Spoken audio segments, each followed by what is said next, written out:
계속해서 너희 마음밭을 기경하라 하는 제목으로 말씀을 생각하겠습니다.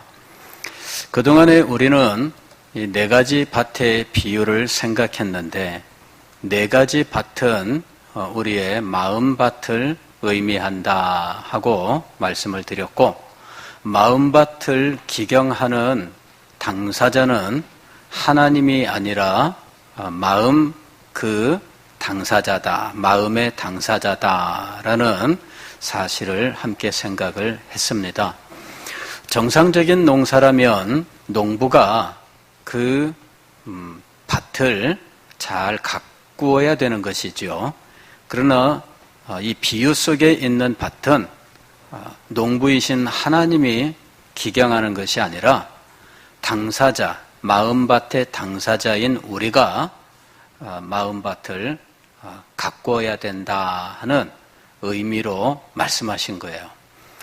농부이신 하나님은 씨를 뿌릴 뿐입니다.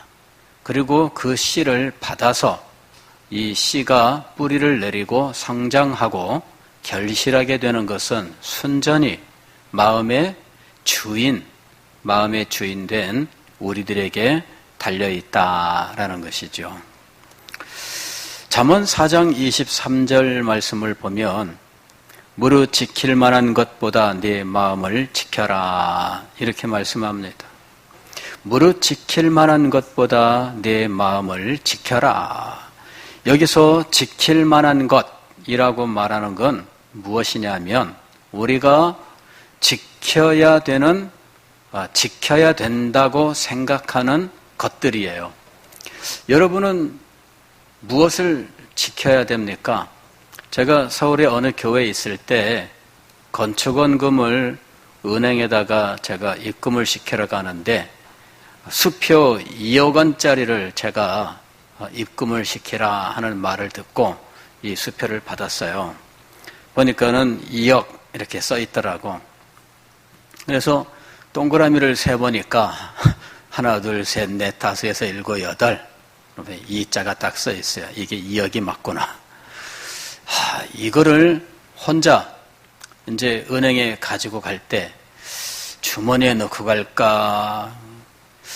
주머니에 넣고 가다가 무심코 주머니 손 넣었다가 뺐을 때 이게 빠져나와서 휙 하고 날아가면 어떻게 해요? 그래서 이거 불안해요. 이거를 책에다가 끼워서 가지고 갈까? 책을 끼워서 가다가 이렇게 딱 입구를 봉하고 가면은 좀 좋은데 이렇게 가다가 이렇게 흘러내리면은 또 이래가지고 책에다가 넣어갖고 손에다가 이렇게 들고 한번 확인도 해봤다가 이렇게 했다가 저렇게 했다가 은행 가기 전에 혼자 별일 다 했어요. 그리고서는 결국 갈 때는 혼자 안 가고 다른 사람 불러가지고 같이 갑시다. 이게요, 수표 한 장인데 그 신경 쓰이더라고요. 이거를 지키기 위해서 제가 한참 동안 고민을 한 거예요. 이게 현금이었으면 어떻게 됐을까요? 현금이었으면은, 이 2억이면은 라면 박스 하나 채우면은 2억 들어갈까요? 그거, 5만원권으로 하면은 5만원권 나온 게 그렇게 좋답니다. 예. 부피가 줄어들어서. 이게요, 참 보통 문제가 아닙니다. 또 어떤 분들은 집에다가 보물을 쌓아두었는데, 이거요, 불안합니다. 불안해요. 어떤 분이 로또 당첨됐는데, 이 돈을 은행에다가 넣어놓고 그냥 관리하는 게 아니라 집에다가 돈을 갖다 놔야 된대요. 전부는 아니어도. 왜냐하면은 강도가 들어서 돈 달라고 할 때 돈을 줘야 되기 때문에 아예 갖다 놓는 거야, 집에다가. 1,000만 원이고 2,000만 원이고 금고에 넣어놨다가 강도가 나타나서 돈 내놔 그러면은 금고 열고 주는 거예요. 너 로또 당첨됐다는데 이것밖에 없어? 은행에 다 있습니다. 근데 빈손으로 가게 하면 찌르고 갈까봐 그래도 돈을 준비했다가 줘야 되는 거예요. 그래가지고 강도가 들어가지고 맨날 돈 달라고 하니까 심심하면 강도가 나타나. 그러니까는 돈을 주다가 이 사람이 완전히 이 마음이 무너지는 거죠. 자기 집에서 잠을 못 자요. 왜? 강도가 나타나서 돈 달라고 하니까 한두 번이지. 그때마다 돈 준비했다가 주고 이러다가 이 사람이 이 집을 놔두고 이제는 노숙자 생활을 하는 거예요. 길거리 그냥 가서. 근데 어떻게 알고들 오는지 길거리에 가서 신문 덮고 자는데 나타나서 돈 내놔 이러는 거죠. 그러니까는 참 이게 사는 게 아니에요. 그래서 이 사람이 마약에 손을 대요. 이걸 견디지 못하니까. 마약에 손을 대가지고 정신적으로, 육체적으로 완전히 피폐해져 가지고요. 우리나라 로또는 장난입니다. 미국의 로또는 뭐 500억, 막 1000억, 막 이렇게 막 엄청난 금액입니다. 그러니까 그 돈을요, 다 탕진하고 몇 년 후에 기자가 가서 찾아보니까 이게 무일푼 거지가 돼 있는 거예요. 마약에 찌들고 덜덜덜 떨면서 이 사람이 그야말로 형편없이 돼 있는 거죠. 자, 이게요, 지켜야 할 것이 있는데 이 사람이요, 이거를 제대로 지키지 못하니까 완전히 이 폐인이 되는 거예요. 그 사람은 로또에 당첨됐는데 그게 저주였어요. 축복이 아니라 그게 저주였어요. 여러분, 일확천금은 결코 우리에게 도움이 안 됩니다. 우리는 일확천금이 가장 확실한 복인 줄로 생각해요. 저도 예전에는 그리 생각했어요. 어디서 하늘에서 돈이 안 떨어지나 그리 생각했습니다. 하늘에서 돈이 뚝 떨어지면은 얼마나 신나고 좋겠어요. 예. 그런데 내가 하늘에서 떨어진 돈을 딱 줍는데 뒤에서 어떤 사람이 보더니 야, 그 주운 돈은 같이 쓰는 거야 그러더라고. 왜? 주운 돈, 물론 그거는 하늘에서 떨어진 돈은 주운 사람이 임자지요. 그러나 옆에서 보던 사람이 억울하게 생각하는 거예요. 그거 하늘에서 떨어진 돈인데 왜 네가 주었다고 네 혼자 먹고 떨어지려고 그러냐? 이래가지고서는 친구가 하는 말이 야, 주운 돈은 같이 써야 되는 거야. 끌고 가서 떡볶이 사 먹었어요. 그랬더니 500원 다 날라가고 없어. 이게 일확천금의 결과입니다. 그래서 왜 로또 당첨된 사람한테 강도들이 나타나느냐? 그건 네 돈이 아니다. 그 의식이 있기 때문이에요. 일확천금은 자기 돈이 아니에요. 그래서 성경에서 그 손으로 하신 일, 즉 자기 손으로 벌어먹는 것이 복이라고 말한 거예요. 자기가 노력을 해서 벌어야 그 돈을 정당하게 쓸 수 있는 실력이 생기는 거예요. 돈을 쓸 수 있는 실력은 벌어야 돈을 쓸 수 있는 실력이 생기는 거예요. 벌지 않은 사람은 돈을 쓸 수 있는 실력이 없어요. 무슨 말이냐면 부모에게 돈을 탔쓰던 사람은 돈을 합당하게 쓰는 능력이 없어요. 탔쓰는 사람들이 그렇습니다. 그래서 벌어 써야 돼요. 여러분, 누구한테 이거를 그냥 늘 타서 말 한마디만 하면은 돈 생기는 사람들은요, 이런 사람들은 돈을 정당하게 쓰는 실력이 없습니다. 그래서 이 사람들은 돈을 낭비하다 끝나요. 여러분, 왜 부모에게 상속받은 사람들이 그걸 못 지키느냐? 벌 수 있는 능력이 없는 사람은 지킬 수 있는 능력도 없는 거예요. 미국에서 부자들은 자기 자녀들에게 결코 그냥 상속시키지 않아요. 젊은 시절에 고생을 시켜요. 돈을 버는 일을 계속 시킵니다. 왜 그러냐면은 그래야 이 사람이 지킬 수 있는 능력이 생기는 거거든요. 그래서 여러분, 일확천금을 기대할 것이 아니라 성실하게 일을 하고 하나님께서 그 일에 축복하시기를 기다려야 돼요. 그것이 진짜 복입니다. 어디서 난데없이 생기는 것은 복이 아니에요. 그런 사람들은 이 개념이 없어서 이거를 흥청망청 쓰다 그냥 다 날아가 버리고 마는 거예요. 그리고 그것이 그 사람의 마음에 은혜로 맺히지 않아요. 어디서 돈이 한꺼번에 생겼다 그러면은 그다음부터는 이 사람이 여행수를 바라며 살아요. 또 어디서 이런 것이 생기기를 원하는 거죠. 내가 열심히 노력하는 마음이 아니라 또 어디선가 하늘에서 눈먼 돈이 떨어지기를 원하는 거예요. 그래서 여러분, 자기 손으로 행한 일의 결과를 축복으로 알아야 돼요. 이것이 정말 축복입니다. 내가 연구하고 노력하고 정말 땀 흘려서 고생하고 이렇게 얻은 것이 진짜예요. 그것이 진짜예요. 그래야 이 사람이 이것을 자기가 원하는 대로 주님께서 축복하신 대로 쓸 수 있어요. 쓰는 것도 실력입니다. 쓰지 못하는 사람은 실력이 없는 거예요. 그냥 쌓아두고 숨겨두는 사람은 실력이 없는 거예요. 이게 지금 5달란트, 2달란트, 1달란트, 이 달란트 비유에서 나오잖아요. 1달란트 받은 사람 작게 받은 거 아닙니다. 그거 오늘날로 치게 되면은 10억 이상 되는 돈이에요. 1달란트가. 그런데 그 돈을 쓸 수 있는 실력이 없어요. 쓰는 게 실력이에요. 그래서 우리는 버는 것과 쓰는 것 모두에서 실력을 가지고 하나님께 복받은 사람들이 되어야 한다는 거예요. 이게 우리의 기도 제목이 되어야 됩니다. 무릇 지킬 만한 것보다 여러분은 무엇을 지키고 싶으세요? 우리는 주로 물질적인 것들 지키고 싶어 하지요. 집에다 뭐 갖다 놓으면 이것 때문에 밤에 잠을 못 자요. 또는 우리는 명예를 지키고 싶어 해요. 어떤 사람은 권력을 지키고 싶어 해요. 소위 말하면 뭐 이런 부와 재물과 명예라고 하는 것들, 그걸로 대표되던 많은 일들, 이런 것들을 지키고 싶어 해요.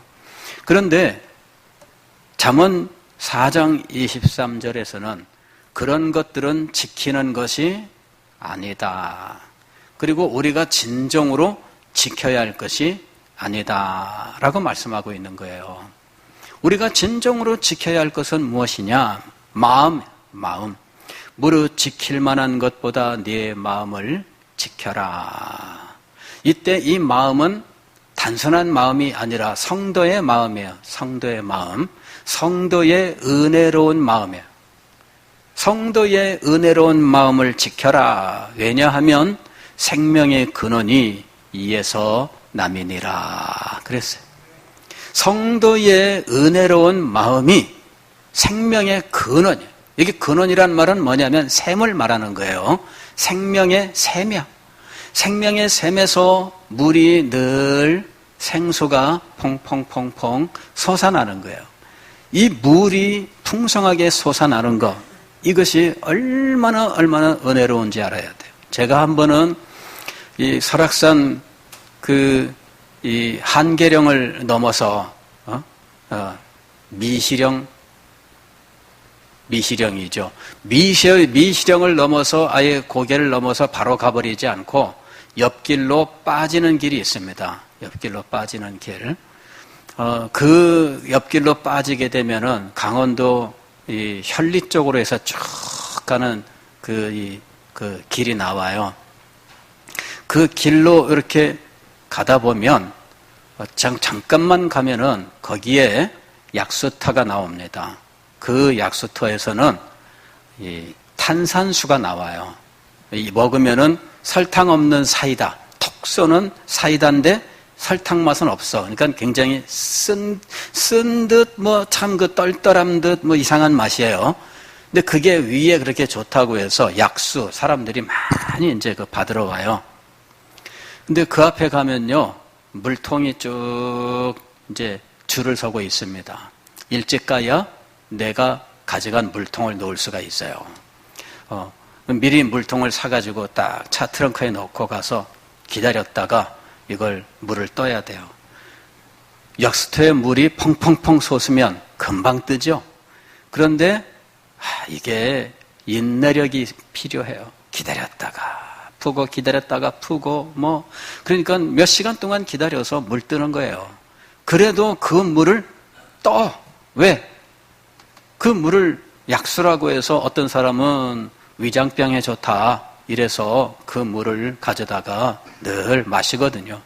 또 이 물을 떠다가 장사하는 분들은 어디 약수터 물 해가지고 그걸로 밥을 지어내요. 밥을 지어내면 아주 그 녹색, 연한 녹색, 노르스름한 빛으로 이 밥이 짜르르 빛이 나는데 보고만 있어도요, 침이 저절로 돌고 정말 보암직도 하고 먹음직도 하고 건강하게 할 만큼 탐스럽기도 해요. 여러분, 그런 약수 갖다가 밥 지어 한번 드셔보세요. 정말 밥 색깔이 이래요. 이거보다 더 밝아요. 채도가 훨씬 밝은 그런 색깔이에요. 아, 정말 맛있어요. 거기서 한번 제가 떠보고 그다음부터 안 떴어요. 왜? 너무 기다리는 게 길어.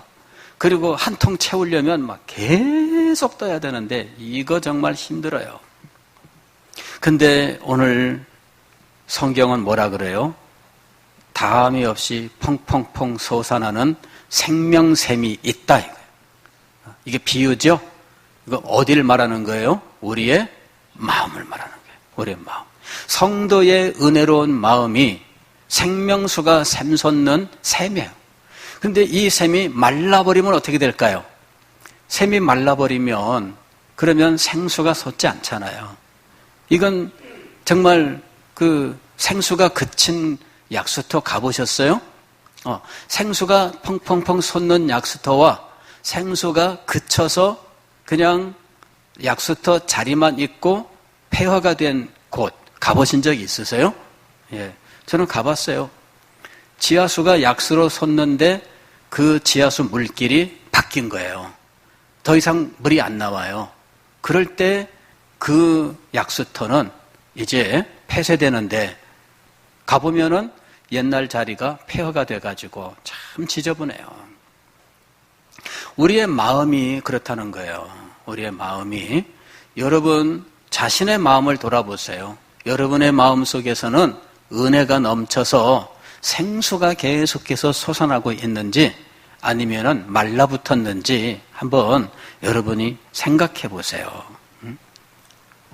존 플라벨이라고 하는 이 청교도가 이 마음에 대해서 이 설교를 했어요. 그 책이 나와 있는데 우리말로는 마음, 참된 성도의 마음이라고 하는 제목으로 나와 있습니다.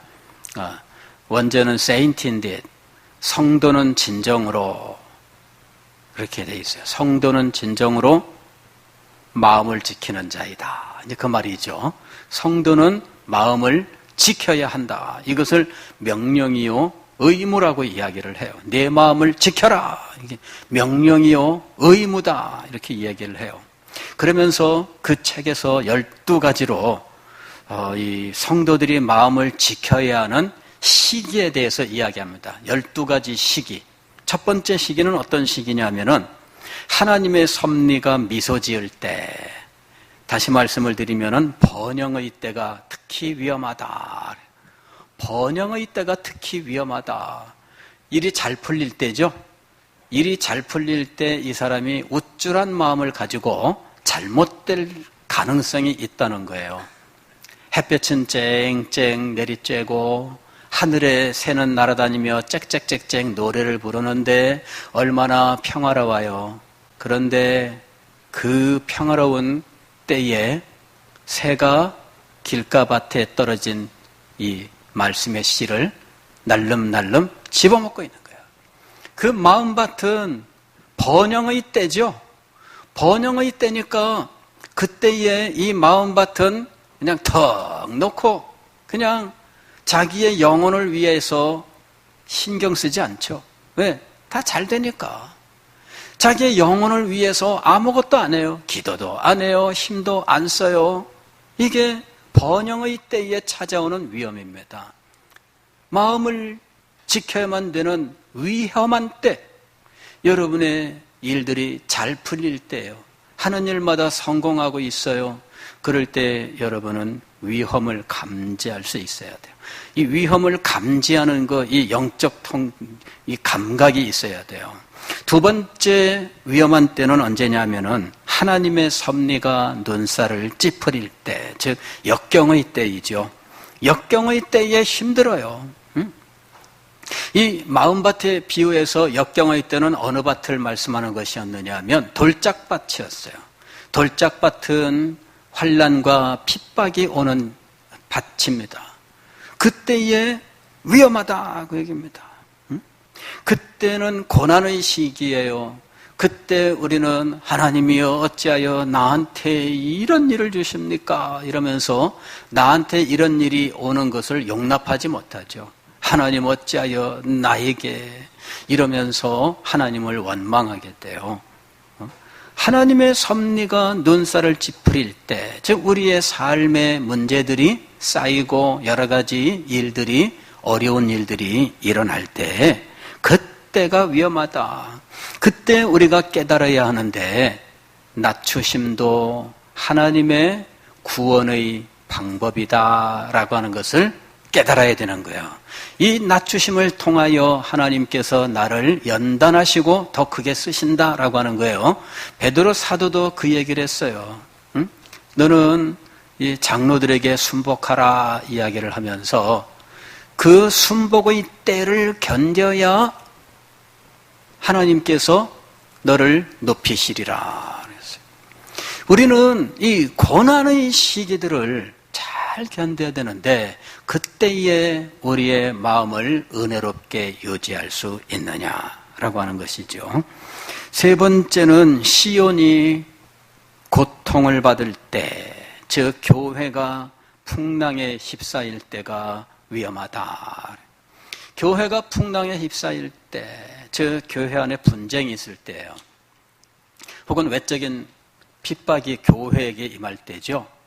그러나 요새는 어떤 때냐면은 교회 안에 분쟁이 있을 때예요. 교회에 분쟁이 있으면은 그 분쟁의 와중에 튕겨나가는 사람들이 있어요. 나중에 분쟁이 그치고 난 다음에 보면 다 튕겨나가고 몇 명 안 남았어. 끝까지 붙들고 악을 쓰던 사람만 남지 그냥 다 떠나가는 거예요. 그래서 교회는 평안해야 된다. 평안해야 된다. 교회 안에서 분쟁을 일으키는 사람들은 조심해야 돼요. 분쟁을 일으키는 사람들은 조심해야 돼요. 그리고 그런 분쟁의 순간이 오면 우리들이 스스로 물러날 줄 알아야 돼요. 물러날 줄 알아야 돼요. 분쟁의 순간에 자기의 마음을 못 지키고 이 마음을 악으로 끝까지 채우면 안 돼요. 이거는 굉장히 중요한 거예요. 우리 주변에서도 이런 분쟁 때문에 교회가 무너져 내린 이런 교회들이 여러 교회가 있어요. 제가 우리 교회 와서 목회하는 동안에 그런 교회들을 여럿 보았습니다. 그러면서 제가 기도했어요. 하나님, 이 분쟁이 교회에 아주 이 교회를 무너뜨리는 문제인데 이런 순간에 제가 어떻게 해야 될까요? 하고 기도를 드렸어요. 그랬더니 주님께서 마음을 주시는데 그런 때가 되면 너는 떠나라. 이게 주님께서 주신 마음이에요. 끝까지 남아서 싸우는 게 아니다. 예, 목사는 남아서 싸우는 게 아니에요. 진리 아니면 싸우지 말라.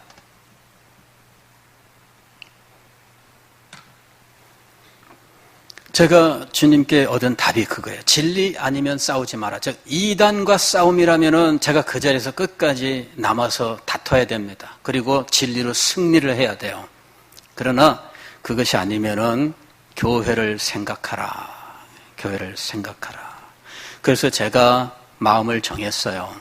마음을 정했어요. 분쟁의 순간이 오면 주님, 제가 떠나겠습니다. 생활 대책은 어떻게 될까요? 괜찮아요. 그냥 먹고 살기만 하면 돼요. 무슨 대단한 명예를 보고 무슨 엄청난 부를 누리겠다고 제가 목회길 들어선 거 아닌데 무슨 보장을 받으려고 그렇게 하느냐. 그죠? 그래서 기도를 드렸어요. 주님, 저는 다투지 않겠습니다. 다투지 않겠습니다. 왜? 교회를 생각해야 돼. 교회를 생각해서 목사는 제1로 교회를 생각해야 돼요. 내가 목회하는데 부족한 것도 있고 연약한 것도 있고 맞아요. 그러나 분쟁의 순간에는 내 주님만 믿고 가겠습니다. 여러분, 교회를 풍랑에 휩쓸리도록 몰고 가는 것은 옳은 일이 아니에요. 이거는 제가 할 일이 아니에요. 그래서 마음을 정했어요. 분쟁의 때에 나는 하나님 분쟁 그 와중에 내가 마음을 막 분노해서 끝까지 가보자 막 그 진흙탕 뒹굴듯 그렇게 하지 않겠습니다.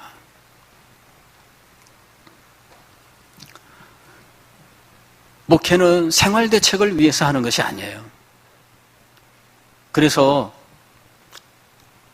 모든 것은 주님께 맡기고 생활을 위해서 목회를 붙들고 있으면 안 돼요. 정말 이런 말을 하는 것이 정말 어려운 시대가 됐어요. 그런데 우리는 이거를 잃어버리면 안 됩니다. 목회는 생활대책 때문에 붙들어야 되는 것이 아니에요. 하나님께서 역사하시고 하나님께서 주신 이 생명의 사명을 감당하기 위해서 하는 거예요. 그리고 다른 것은 주님께 맡기고 주님께서 주시는 만큼이에요. 다른 사람 고깃국 먹을 때 나는 그냥 묵국 먹으면 돼요. 그러면 되지 무슨 대단한 것을 더 바라겠어요. 어떤 사람은 뭐 50평 아파트 산다고 해도 나는 그래 7평 뭐 그런 곳에 살아도 괜찮아요. 그냥 사는 거예요. 그게 우리가 이 땅에 살다 가는 거예요. 내가 지상에서 무슨 일을 했고 주님 앞에서 어떤 일을 했느냐가 중요한 것이지 내가 나중에 무슨 대단한 부귀영화를 누리려고 해요? 그거는 제가 추구하는 것이 아니에요. 그리고 그것이 주님의 종들이 추구할 일도 아닙니다. 예전에는 다 그리 생각을 했어요. 그런데 지금은 그렇게 생각하면 이상한 때가 되었어요. 그러나 아무리 시대가 바뀌어도 하나님의 종들이 가져야 하는 삶의 자세, 원칙은 변함이 없습니다. 오직 주님께서 인도하시는 대로 주신 만큼 누리는 거예요. 그 속에서 평화를 누리고 인도받는 것이 정말 중요합니다. 내가 지금 이곳에서 뭔가를 손에 움켜쥐고 내가 확보했다고 생각하는 그것을 믿고 의지하고 살아가는 것은 정말 바보 같은 거예요. 우리가 지상에서 평생 동안 그렇게 살지 말라고 가르쳐 놓고 막상 자기는 그렇게 살면 안 되잖아요. 그래서 이 마음을 비우고 주님만 의지하고 살아간다 하는 거예요. 그리고 나서 눈을 뜨고 보니까 새로운 세계가 열려요. 내가 많이 얻어야만 많이 누리는 것이 아니다. 하나님의 축복은 내 손에 많은 걸 쥐어주어야만 하나님이 축복하신 것이다라고 말할 수 없다. 그걸 알게 된 거예요. 내 손에 많이 안 쥐어줘도 우리 아이들을 하나님이 축복하시면 넘치게 돼요. 믿습니까? 나는 가난한데 아이들이 부자면은 아이들이 용돈 줄 거 아니에요? 안 주려나? 모든 것이 아직은 안 드러났습니다. 그래서 감사해요. 왜? 가능성이 있어. 장난으로 그럽니다. 누가 뭐라고 하면은 제가 우리 아들 부자 되면 제가 줄게요 이런다고요. 그러면 우리 아들이 부자 될 수 있을까? 그거는 제가 말할 수 없죠. 그러나 하나님께서 축복하시면 얼마든지 내가 내 이름으로 내 손아귀에 앉았다고 해서 내가 누리지 못하는 거 아니에요. 얼마든지 하나님께서 그 참새를 먹이시듯 들에 꽃을 입히시듯 얼마든지 하나님께서 역사하시는 거예요. 그래서 여러분 우리는 정말 믿음으로 살아가야 됩니다. 시온이 고통을 받을 때, 즉 교회가 풍랑에 휩싸일 때가 위험하다. 이야기가 지금 거기까지 갔습니다. 네 번째로는 두려운 위협에 처했을 때, 즉 그로 인해 마음이 산란할 때가 위험하다. 두려움 때문에 하나님을 집중하지 못하는 거예요. 은혜에 집중하지 못하는 거죠. 그런 일들이 많아요. 다섯 번째로는 외적으로 궁핍할 때, 즉 현세의 것들로 쪼들릴 때가 위험하다. 쪼들릴 때가 위험하다. 그때 믿음을 지키기가 어려워지는 거예요. 여섯 번째는 경건한 의무를 이행하는 때, 즉 그때 틈이 파는 산란함이 위험하다. 경건한 의무를 행하는데 이 의무에 진실된 마음이 담기지 않는 거죠. 진실된 마음이 담기지 않을 때 위험하다는 거예요. 일곱 번째는 모욕과 학대를 받을 때, 즉 그리하여 복수심에 불탈 때가 위험하다. 복수심이 마음속에 들면 무엇부터 멀게 되느냐면 눈부터 멀게 돼요. 그래서 눈에 뵈는 게 없다 이렇게 되는 거예요. 예, 근데 우리는 그때까지 가면 안 됩니다. 눈에 뵈는 게 없을 때까지 안 가게 돼야 돼요. 눈에 뵈이는 게 있어야 돼요. 목사님이 눈에 띄어서 목사님이 그러지 마세요. 그러면 그러지 말아야 돼요. 장로님이 눈에 띄어서 장로님이 그러지 마세요. 그러면은 그만둬야 돼요. 그런 것이 복입니다. 눈에 뵈는 게 없어서 누구도 나를 가로막지 못합니다 하면서 다 필요 없습니다. 이렇게 돼버리면 안 돼요. 적절하게 눈이 열려야 돼요. 눈에 뵈는 것이 없을 때까지 복수심을 키워가면 안 됩니다. 여덟 번째, 격한 분노에 휩싸일 때. 격한 분노의 때는요, 이 인내심이 사라지고 집중력이 사라져요. 저도 운전할 때 화가 나면 정말 이 운전할 때 화가 났을 때 운전하면 안 되더라고요. 왜냐면은 시야가 너무 좁아지고요. 딴 생각이 막 있기 때문에 지금 이 운전하는 이 환경을 인지하는 능력이 확 떨어져요. 그래서 분노했을 때 무슨 말을 함부로 하지 마세요. 화가 났을 때 여러분 화난 채로 말하지 마세요. 이게 정말 중요한 겁니다. 화난 채로 말을 하면 자기의 본심과 다른 말을 해요. 나중에 내가 본심은 그게 아니었어 그러는데 이미 말은 나왔어요. 그래서 화났을 때는 무슨 말이든 무조건 나올 수 있는데 그 말은 나중에 후회할 말일 가능성이 큽니다. 그래서 화났을 때는 말을 하지 마세요 하는 것이 정말 지혜로운 거죠. 그 다음에 아홉 번째는 사탄이 유혹할 때, 즉 경계심이 느슨해질 때가 위험하다. 사탄이 우리를 어떤 식으로 하느냐면요, 마치 햇볕 정책과 같은 거예요. 왜 바람이 몰아치고 그러면은 어이 추워 이러면서 이 옷을 여미는데 햇볕이 쨍쨍 냈지만 더워 하면서 옷을 벗잖아요. 사탄이 어떤 작전을 쓸까요? 두 번째 작전을 쓰는 거예요. 이게 사실은 하나님의 섭리가 미소 지을 때랑 비슷한 상황입니다. 예. 잘 풀릴 때, 이때는 평안할 때요. 그래서 모든 게 느슨해지는 거예요. 그럴 때 위험하다. 그 다음에 열 번째는 뭐냐면은 영적 어둠이 깔릴 때, 즉 의심의 안개가 몰려들 때가 위험하다. 11번째는 신앙 때문에 극한 고통을 당할 때, 12번째는 몸이 병들었을 때. 몸이 병들면, 약해지면 어떻게 돼요? 몸도 약한데 이러면서 그 마음이 점점점 약해져서 하던 일도 이제 안 하게 되는 일들이 있어요. 그럴 때가 위험하다 이렇게 이야기를 해요. 자, 12가지 경우이지만 아마 제가 이렇게 가만히 생각해 볼 때 억지로 이렇게 12이라는 숫자를 맞추기 위해서 노력한 부분도 있지 않겠나 이런 생각은 좀 들어요. 다만 이 상황 하나하나를 묵상해 보면 우리의 마음은 은혜로 충만해지기보다는 이것을 상실할 수 있는 위험이 너무나 많다라고 하는 것을 알게 돼요. 이 마음을 여러분 잘 지켜야 돼요. 그리고 속단하지 마세요. 속단하지 마세요. 척 보고 압니다. 여러분 정말 위험한 거예요.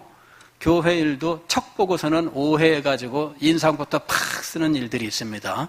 척 보고 그러지 마세요. 그리고 겉으로 보고 판단하지 마세요. 이게 계속 이야기하는 겁니다. 겉으로 보고 판단하지 마세요.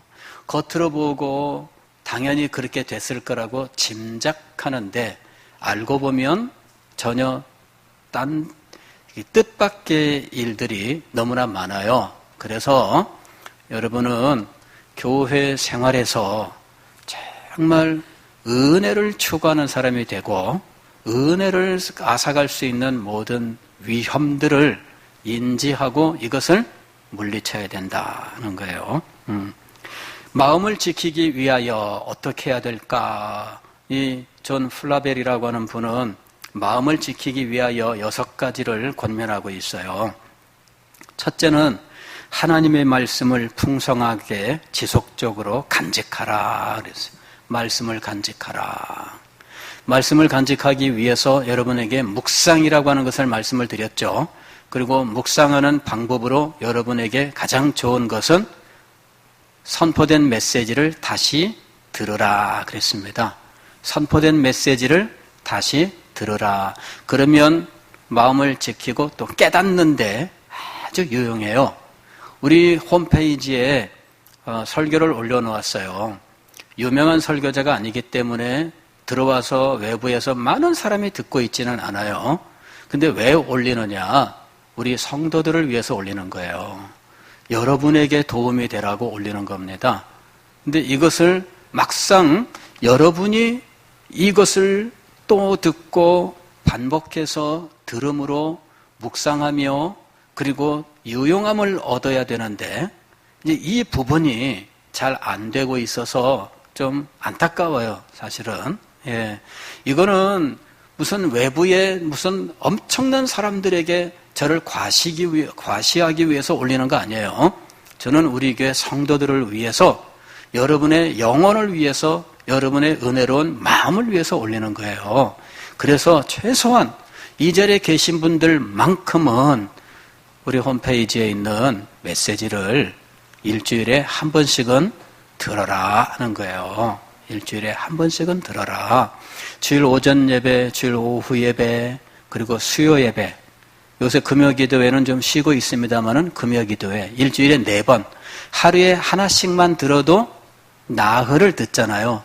그 다음에 수요일 날, 금요일 날, 주일 이런 식으로 또 우리가 예배하고 기도하는 시간들이 있어요. 그래서 매일 한 번씩 메시지를 듣는다면 여러분에게 얼마나 많은 유익이 될지. 여러분, 이건 정말 중요한 거예요. 두 번째로 마음을 지키기 위한 방법은 매일 자신의 마음을 계산대에 세우라 그랬어요. 은행 마감할 때 어떻게 해요? 예, 다 정산하죠. 10원이 안 맞아. 그러면 내 주머니에 10원 딱 넣어놓고 퇴근할 수 있을까요? 저는 그러면 좋겠는데 은행에서는 그렇게 안 한다 그러더라고요. 예, 은행에서는 내 주머니에 10원짜리 딸랑 집어넣고 퇴근 안 합니다. 끝까지 10원이 어디서 틀렸는지 찾아내야 된다. 찾아야 되는 거예요. 그게 뭐냐면 반성이에요. 반성. 우리의 마음을 반성하는 삶을 가져야 돼요. 반성의 삶이 없으니까 마음대로 사는 거예요. 반성의 삶을 살아야 돼요. 저녁 때 우리는 반성해야 된다. 그 다음에 세 번째로는 너무 많은 세상 일에 얽매이지 않게 하라. 너무 많은 세상 일에 정신없이 바쁘게 다니는 거예요. 그냥 분초를 쪼개서 살아가요. 자, 이렇게 바쁘게 살아가는 것이 현대인의 삶이라지만 이런 삶에 자신을 몰아넣는 것은 좋은 것이 아니에요. 말씀을 묵상하고 자신을 반성하고 하나님의 뜻을 바라보며 충성할 수 있는 시간은 확보해야 돼요. 이 시간 확보를 위해서 투쟁해야 된다 그 얘기예요. 네 번째로는 마음의 은혜가 쇠퇴하는 최초의 순간을 감지하라. 마음에서 은혜가 줄어드는 최초의 순간을 감지하라. 무엇을 가지고 알 수 있을까요? 한강 가면 한강 다리에 줄이 쫙 이렇게 그어져 있어요. 그럼 몇 미터 이렇게 숫자가 쓰여져 있습니다. 홍수가 나게 되면요, 장맛비가 내리면은 이 기자가 한강에 가서 그걸 보면서 한강물이 지금 8m까지 찼습니다. 9m까지 찼습니다. 10m까지 올라오면 위험합니다. 막 이러면서 뉴스를 했어요. 요새는 그런 게 좀 덜합니다. 그죠? 왜냐면 4대강 보 때문에 해체한다 그러는데 아마 그러면은 그 후에 뉴스에 또 그런 뉴스들이 또 아마 등장할지 모르겠어요. 예전에는 뉴스 때마다 지금 한강 인도교 수위가 8m입니다. 9m입니다. 지금 10m까지 가면 위험합니다. 막 그런 이 뉴스를 했어요. 그게 뭐예요? 요 수위를 감지하는 기준이 있었던 거예요. 우리의 마음에 그런 감지하는 것이 있어야 돼요. 무엇으로 감지할 것이냐? 마음속에 목사님을 사랑하는 마음이 사라지면 은혜가 줄어듭니다. 예, 여러분 이건 틀림없습니다. 무조건이에요. 이건 무조건. 예, 제가 사랑받고 싶어서 이런 말씀 드리는 거 맞습니다. 예, 근데 이게 성경적이에요. 성경적이에요. 목사님이 그냥 목사님 봐도 그냥 옆집에 개 보는 거랑 똑같다. 여러분 은혜 없습니다. 예, 그건 정말이에요. 이건 100%예요. 예. 옆집 개를 봐도 감흥이 없어요. 목사님 봐도 감흥이 없어요. 틀림없습니다. 그 은혜 있는 사람의 마음은 그럴 리가 없습니다. 이건 100%예요. 그래서 감지할 수 있는 지표가 있습니다. 감지할 수 있는 지표. 내 코에서 콧방귀가 자주 나온다. 은혜가 줄어든 거예요, 여러분. 그건 감지하는 기준이에요. 틀림없습니다. 맨날 사람들한테 콧방귀나 끼고 다니면 그 사람 마음속에 은혜가 있나요? 당연히 은혜가 없는 거죠. 그러니까 우리가 감지할 수 있는 것들이 있어요. 예배 시간에 집중해야 한다고 눈이 초점이 사라진다. 멍해진다. 그럼 분명히 뭔가가 그 사람에게 지금 은혜를 사라지게 만드는 것이 있는 거예요. 기도하는데 집중이 안 된다. 기도의 생활이 점점점 쓰러져 가고 있다. 그러면 분명히 자기가 자기의 상태를 감지해야 되죠. 은혜가 줄어들고 있다는 것을 최초로 감지해야 된다는 거예요. 최초의 순간을 감지해야 된다. 그걸 알아야 돼요. 누구에 대한 원망이 슬그머니 일어난다? 그러면은 당연히 그 사람에게서 은혜가 사라지고 있는 거예요. 그러니까 이 은혜가 줄어들고 있다는 것을 감지할 수 있어야 되는데 최초의 순간에 감지하라 하고 말하는 이유는 다 떨어진 다음에 그제서야 없네 그러는 건 정말 큰 손해이기 때문에 그래요. 최초의 순간을 감지해야 되는 이유는 손해를 최소화하기 위해서예요. 손해를 최소화하기 위해서. 열심과 사랑이 식어졌다? 그러면은 분명히 어떤 누군가 열심히 교회 나와서 기쁘게 나오다가 어느 날 안 보인다? 분명히 뭔가 문제가 있은 거죠. 예, 그 최초의 순간을 감지하라. 5번째는 하나님과 교제의 감미로움을 잃지 않도록 하라. 하나님과 교제의 감미로움, 기도죠. 깊은 교제의 기도의 삶. 6번째는 마음을 영적 문제에 메어 놓아야 돼요.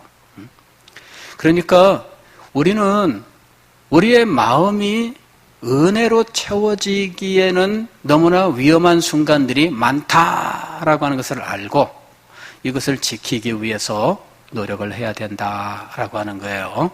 예, 다음에는 말씀의 깨달음에 대해서 이야기하는데 그 전에 한번 이런 내용들을 정리하기 위해서 존 플라벨 목사님의 메시지를 한번 여러분들에게 짧은 시간에 한번 정리를 해드린 거예요. 듣는 동안 여러분에게 아마도 자기 상황이 떠오르는 부분들이 있었을 거예요. 하나님께서 여러분에게 은혜를 베푸시고 계시는 겁니다. 그런 부분들을 깊이 묵상하고 주께서 깨우치시는 것들을 늘 붙들고 여러분의 마음을 은혜로 채울 수 있기를 바랍니다. 예, 이에서 생명의 근원이 남이니라. 생명수가 다함이 없는 여러분의 마음이 되시기를 주의 이름으로 축원합니다.